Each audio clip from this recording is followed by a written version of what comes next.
It's no secret that the UK's water infrastructure is in deep trouble.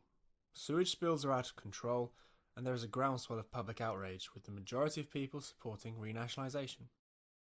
As if by magic, it's now become an irresistible soundbite for the Labour Party to use in their most recent party political broadcasts. I saw an article said that there'd been a vote on allowing raw sewage, into the waterways. And I thought, how could they do that? My grandchildren go kayaking, and it's just not safe for them anymore. And I thought, no, I should be voting Labour next time. But we are here to point out the glaring hypocrisy from the Labour Party. Not only have they ruled out nationalising our degraded water industries, a recent vote in Parliament shows that Keir Starmer's changed party will put profits before the environment and the good of the public.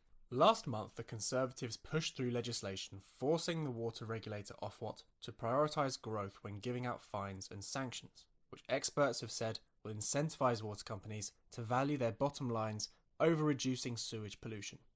The bill states that certain enforcement actions and other activities of the regulator can be particularly damaging to growth. These include, for example, enforcement actions that limit or prevent a business from operating, financial sanctions, and publicity in relation to a compliance failure that harms public confidence.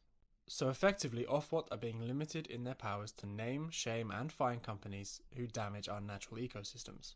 But what's this got to do with Labour? Well, they voted in favour of the bill, and the reason? Because they don't want to be seen as anti-growth. The astonishing lack of morals in the official opposition shouldn't be surprising at this point, but to use the issue of sewage in a political broadcast despite voting to restrict the regulator's sanctioning ability is incredible. This is yet another example of how the Labour Party is not the party of change. How can it be when it voted with the government against protecting our seas and rivers? How can it be when it brings in the very people who have helped to destroy this country? We've seen this in recent days with the defection of Natalie Elphicke, and before that, Dan Poulter. So our message to you is this. The Tories have wrecked our waterways and beaches, and the Labour Party is propping them up whilst adding Tory MPs to their ranks. Labour will not nationalise our water systems, something that is so badly needed. Instead, it'll prioritise business and corporate interests, whilst we are forced to watch sewage fill our seas. Let's get the Tories out. All of them, including the red ones. And let's clean up our rivers, our seas, our country.